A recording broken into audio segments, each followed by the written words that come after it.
ചേട്ടാ എവിടെയെങ്കിലും വീടും വസ്തു കൊടുക്കാൻ കിടക്കണം? വീടും വസ്തു ഇവിടെ ആർക്കാണ്? നമുക്ക് തന്നെ. ഇവിടെ ഇപ്പോ സന്തോഷണ്ണ ഒന്ന് വന്നാണണ്ണ. ചേട്ടാ എവിടെയെങ്കിലും വീടും വസ്തുവും കൊടുക്കാൻ വല്ല ഉണ്ടോ? വീടും വസ്തുവും കൂടാ ഏത് ഭാഗത്താണ് നോക്കണം? ഈ ഒരു ഏരിയ തന്നെ. ഒരു 10 സെന്റ് വീട് ഉണ്ടായിരുന്നു, അതിപ്പോ കഴിഞ്ഞ ആഴ്ച പോയി. നിങ്ങൾ എവിടെ നിന്ന് പറഞ്ഞാ? താന്നിമൂട്. താന്നിമുട്ടിലുള്ളയാ? താന്നിമുട്ടിലെവിടാ? മേലെ മുക്ക്. ഞാൻ മേലെ മുക്കിലുള്ളേന്ന്. ഞാൻ പെണ്ണൊക്കെ കെട്ടിയ പിന്നെ ഇങ്ങോട്ട് മാറി. ജയകുമാർ. രണ്ടും ജയകുമാറുണ്ട്.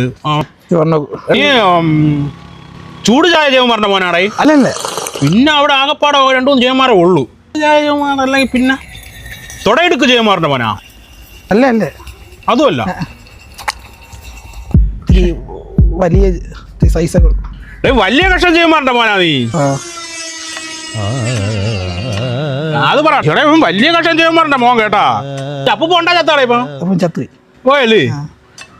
വലിയ കഷ്ടം എന്റെ അച്ഛനെ കണ്ടിട്ടുണ്ടാ? ആ വിറവൊക്കെ വെട്ടാൻ പോണ ഒരു ജയകുമാറുണ്ട്. പുള്ളി വിറവ് വെട്ടിക്കൊണ്ടിരുന്ന വിറവേ അത് പുള്ളിയുടെ കക്ഷയാണെന്ന് അറിയാൻ പറ്റില്ല. നീ ഇപ്പൊ എന്തൊരു പരിപാടി? ഞാൻ ഗൾഫിൽ നിന്നൊക്കെ വന്നിട്ടിരിക്കണം ഇങ്ങനെ. ആർക്ക് വീട്? ആർക്ക് വീട്? നമുക്ക് ഓഹരിയൊക്കെ കിട്ടിയാടേ? ഓഹരിയെ കിട്ടി. എൻ്റെ അച്ഛനിപ്പോഴും വലിയ കഷ്ടം തന്നെയാടേ.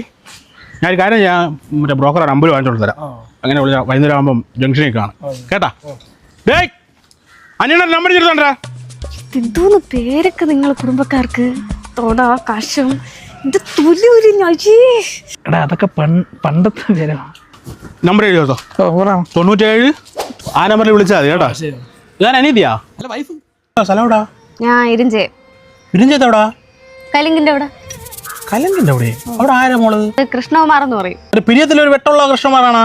ഓ അതെ. വെളുത്തിട്ട്? ഓ നീ ക്രിമേരി കൃഷ്ണകുമാറാ മോളാടി? ഓ ഇവളെ അച്ഛൻ പണ്ട് അമ്പലത്തിന്റെ അവിടെ ആൽത്തറ വന്നിരുന്നിട്ടേ ആ സിമ്മന്റെ തറ ഇരുന്നിട്ട് നിരങ്ങും. ആരും കാണുള്ളതെന്ന് വിചാരിച്ചാ. ഇല്ല, അതൊക്കെ പണ്ടല്ലേ അമ്മ. നീ വിളിയാട്ടാ. പോട്ടെ അമ്മ, ശരി.